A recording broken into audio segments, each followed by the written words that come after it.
Good morning student, myself doctor Chandra Prakash Kaharu. आज हम discuss करने जा रहे हैं BSc part first organic chemistry unit fourth arene and aromaticity. उसमें हमने डिस्कस किया था बेंजीन के बारे में। बेंजीन का कंप्लीट डिस्कशन करने के बाद में हमने डिस्कस किया अल्काइल बेंजीन का complete discussion, method of formation, chemical reaction के बाद में आज हम डिस्कस करने जा रहे हैं नेफ्थलीन। जैसे कि पिछली क्लास में हमने डिस्कस किया था कि नेफ्थलीन एक फ्यूज्ड रिंग कंपाउंड है। उसमें नंबरिंग किस तरह से कार्बन की जाती है उसको हमने देखा था। और हमने देखा था कि बेंजीन की तुलना में इसकी जो अन्नाद ऊर्जा होनी चाहिए उतनी अन्नाद ऊर्जा इसकी नहीं होती है। इस कारण से नेफ्थलीन जो है सब्स्टिट्यूशन रिएक्शन तो देता ही है, इसके साथ ही साथ एडिशन रिएक्शन भी देता है, क्योंकि कम अनुनाद ऊर्जा के कारण इसकी स्टेबिलिटी बेंजीन के रिस्पेक्ट में कम होती है। और बेंजीन केवल इलेक्ट्रोफिलिक सब्स्टिट्यूशन रिएक्शन देता है, एडिशन रिएक्शन नहीं देता। लेकिन नेफ्थलीन में इलेक्ट्रोफिलिक सब्स्टिट्यूशन रिएक्शन के साथ ही साथ एडिशन रिएक्शन या योगात्मक अभिक्रियाएं भी होती है। और इसके अंदर दो प्रकार की, बेंजीन में सारे कार्बन बंध लंबाइयाँ बराबर होती है, जबकि नेफ्थलीन में बंध लंबाइयाँ डिफर करती है। जैसे कि यहाँ पे जो दर्शाया गया कार्बन नंबर 1 और 2, यहाँ पे बंध लंबाई कम है क्योंकि इसके अंदर डबल बॉन्ड कैरेक्टर ज़्यादा है। ये 1.365 एंगस्ट्रॉम के बराबर है। जबकि जो कार्बन नंबर 2, 3 है, इसमें एकल बंध कैरेक्टर ज़्यादा है और इसकी बंध लंबाई इसकी तुलना में अधिक है, 1.42 एंगस्ट्रॉम होती है। नेक्स्ट हम डिस्कस करते हैं नेफ्थलीन की आणविक कक्षक संरचना। नेफ्थलीन में सभी कार्बन sp2 संकृत अवस्था में है। सभी कार्बन जो है समतल त्रिकोणीय ज्यामिति में व्यवस्थित है। 3 sp2 हाइब्रिड ऑर्बिटल जो है समतल त्रिकोणीय ज्यामिति में होते हैं। उसमें से 2 sp2 हाइब्रिड ऑर्बिटल सिग्मा बंध निर्माण में भाग लेते हैं, कार्बन सिग्मा बंध निर्माण में भाग लेते हैं। जबकि जो तीसरा sp2 संकृत कक्षक होता है वो कार्बन हाइड्रोजन सिग्मा बंध में भाग लेता है। इसके अलावा इसके अंदर हम देखते हैं कि एक सभी कार्बन पे एक असंकृत पी कक्षक पाया जाता है, और ये असंकृत पी कक्षक समपार्श्वीय अतिव्यापन कर नेफ्थलीन वलय के ऊपर तथा नेफ्थलीन वलय के नीचे पाई इलेक्ट्रॉन अब्र का निर्माण करते हैं। इस प्रकार नेफ्थलीन भी बेंजीन की भांति इलेक्ट्रॉन रिच स्पीसीज है, इलेक्ट्रॉन धनी संरचना है। नेफ्थलीन के मेथड ऑफ फॉर्मेशन की बात करें, नेफ्थलीन के निर्माण की यदि हम बात करें तो नेफ्थलीन को सबसे पहले कोल तार के मध्यम तेल प्रभाज से प्राप्त किया जा सकता है। इस मिडल कॉल फ्रैक्शन या मध्यम तेल प्रभाज जो है उसके अंदर 9% नेफ्थलीन पाई जाती है। इसका जब अपकेंद्रण करते हैं तो ठोस नेफ्थलीन क्रिस्टल प्राप्त किए जाते हैं। इसमें से फिनॉल तथा तेलीय अशुद्धियों को दूर करने के लिए इसकी अभिक्रिया सोडियम हाइड्रोक्साइड से करवाई जाती है। इसके बाद क्षारीय अशुद्धियों को दूर करने के लिए अम्ल से इसकी क्रिया करवाई जाती है। तो इट इज़ क्लियर, जो मिडल कॉल फ्रैक्शन है या मिडल तेल प्रभाज है, उसको सबसे पहले क्या किया जाता है, उसके अंदर 9% नेफ्थलीन जो प्रेजेंट है उसका अपकेंद्रण किया जाता है। नेफ्थलीन क्रिस्टलाइज होती है, फिर इसमें तेलीय अशुद्धियों को हटाने के लिए सोडियम हाइड्रोक्साइड से ट्रीट किया जाता है। फिर सोडियम हाइड्रोक्साइड को अप्रयुक्त सोडियम हाइड्रोक्साइड को हटाने के लिए अम्ल को प्रयोग कर उसको न्यूट्रलाइज किया जाता है, और इस प्रकार से शुद्ध नेफ्थलीन जो है वो आसानी से प्राप्त कर ली जाती है। नेक्स्ट है 4-फेनिल ब्यूटीन द्वारा नेफ्थलीन का निर्माण। 4-फेनिल ब्यूटीन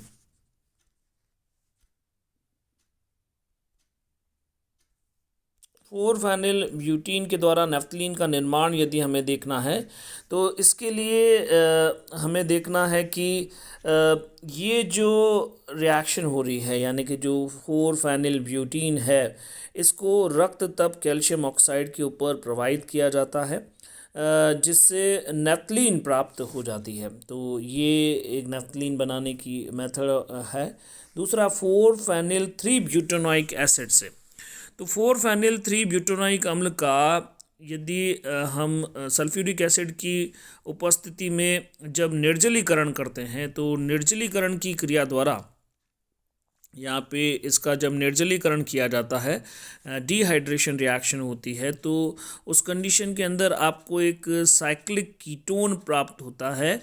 और ये जो साइक्लिक कीटोन है वो चलाव्यता के द्वारा टॉटोमरिज्म के थ्रू जो है अल्फ़ा नेफ्थॉल में कन्वर्ट होता है। और इस अल्फ़ा नेफ्थॉल को जब जिंक चूर्ण के साथ में गर्म किया जाता है तो रिडक्शन होता है, और रिडक्शन में जिंक ऑक्साइड एलिमिनेट हो जाता है।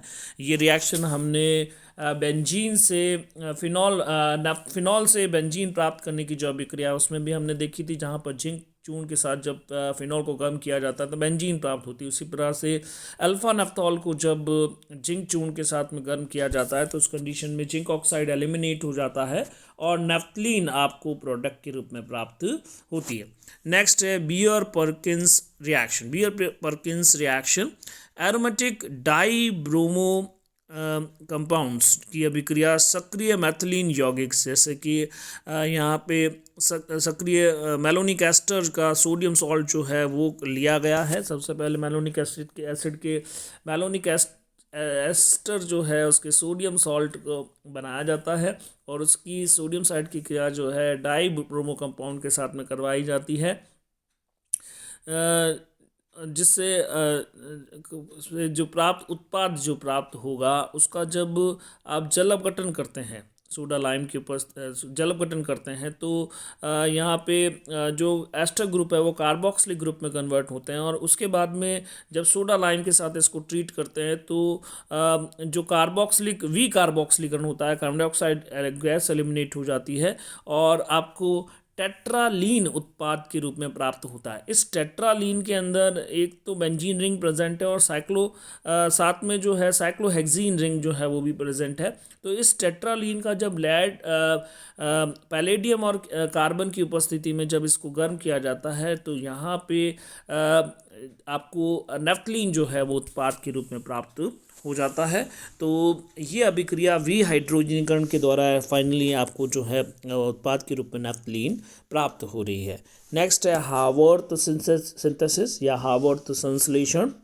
हावर्थ संश्लेषण में आप देखते हैं कि जो बेंजीन है उसकी क्रिया सक्सिनिक एनहाइड्राइड की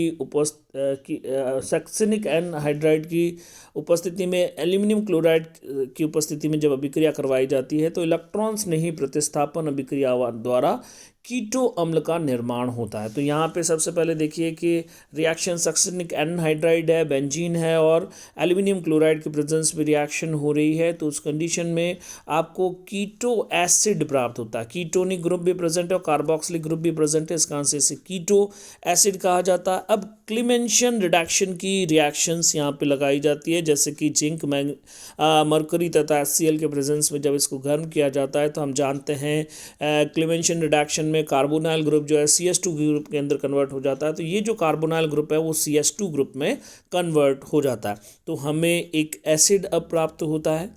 अब इसका एसिड का जो है सल्फ्यूरिक एसिड के प्रेजेंस में डिहाइड्रेशन किया जाता है, निर्जलीकरण किया जाता है। तो यहाँ से एक वाटर का मॉलिक्यूल एलिमिनेट होता है और आपको अगेन जो है एक उत्पाद प्राप्त होता है, कीटोनिक उत्पाद प्राप्त होता है। क्लीमेंशन रिडक्शन रिएक्शन वापस कंडीशन लगाते हैं जिंक मरकरी और HCl के प्रेजेंस में, जो कीटोनिक ग्रुप है वो अगेन CS2 के ग्रुप में कन्वर्ट हो जाता है और आपको टेट्रालीन उत्पाद के रूप में प्राप्त होता है। टेट्रालीन को किस तरह से आपका अब विहाइड्रोजनीकरण करना है, तो विहाइड्रोजनीकरण के लिए रिएक्शन कंडीशन आप क्या लगाते हैं, पैलेडियम और कार्बन की प्रेजेंस में इसको गर्म करते हैं।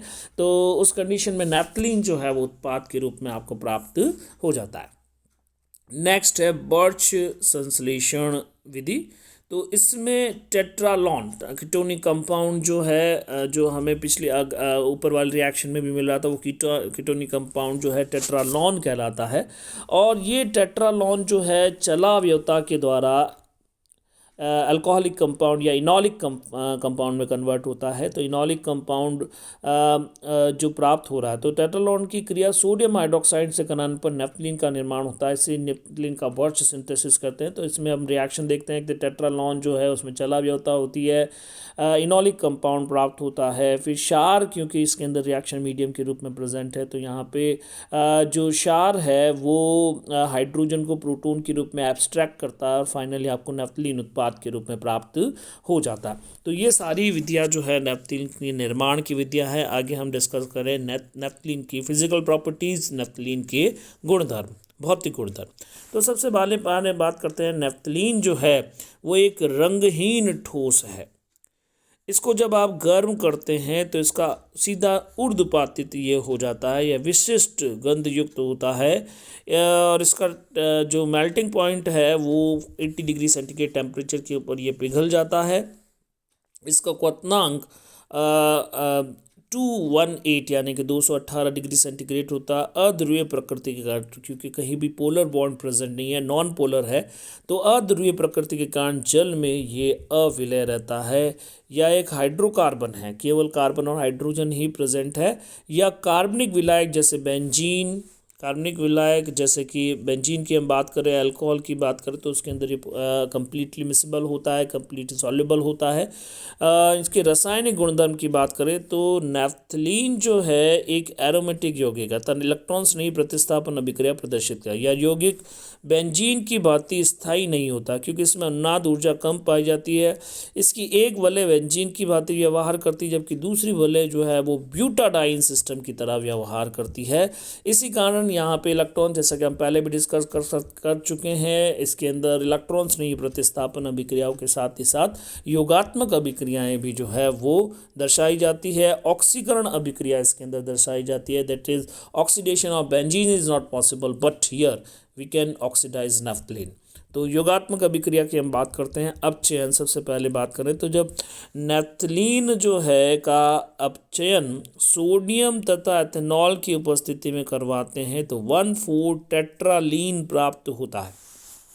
1,4 टेट्रालीन प्राप्त होता है। ये रिंग बनाना यहाँ पे भूल गए हैं, तो ये रिंग बेंजीन रिंग आपको इसको बनानी है।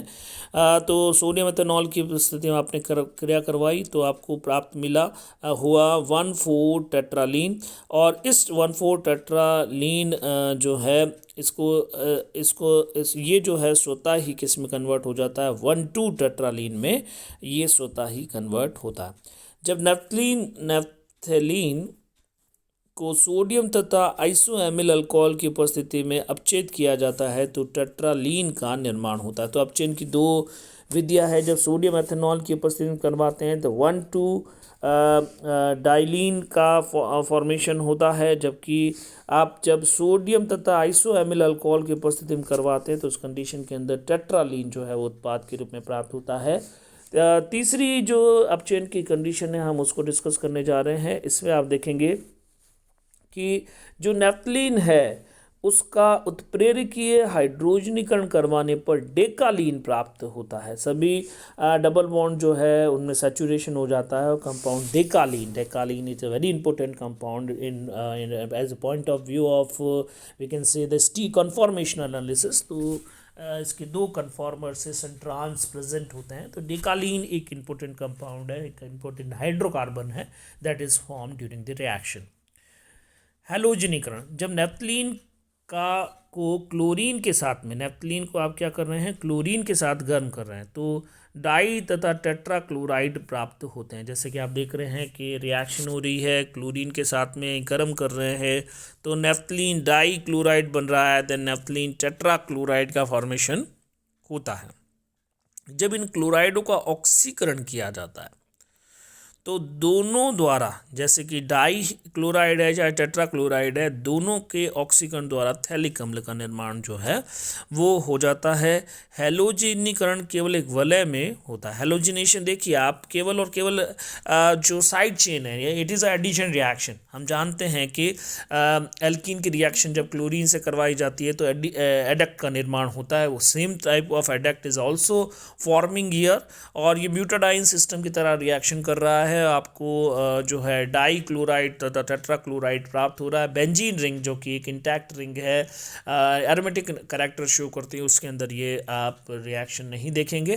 केवल और केवल जो बेंजीन रिंग के साथ जुड़ी हुई रिंग है जो कि ब्यूटाडाइन सिस्टम की तरह बिहेव कर रही है, उसी के ऊपर हैलोजनीकरण हो रहा है। और फर्दर हैलोजिनेटेड कंपाउंड का जब ऑक्सीडेशन करते हैं तो फाइनली आपको थैलिक एसिड उत्पाद के रूप में प्राप्त हो जाता है। नेक्स्ट है ओजोनीकरण, ओजोनेशन रिएक्शन।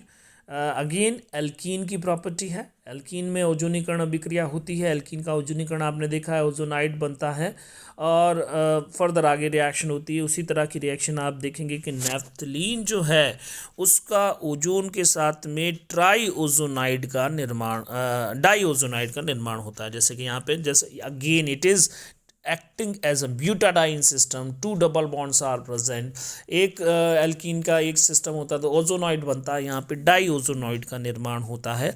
और इस डाई ओजोनॉइड को जिंक की उपस्थिति में जब इसका जलपघटन किया जाता है तो उस कंडीशन के अंदर आपको जलपघटन करने पर थैलेमैल्डिहाइड का निर्माण होता है और साथ ही साथ जो है ग्लाइऑक्सैल जो है वो भी प्राप्त हो जाता है। तो सोडियम के साथ अभिक्रिया की बात करें तो नैफ्थलीन यहाँ पे सोडियम के साथ जो रिएक्शन है वो हम कल डिस्कस करेंगे। Thank you very much.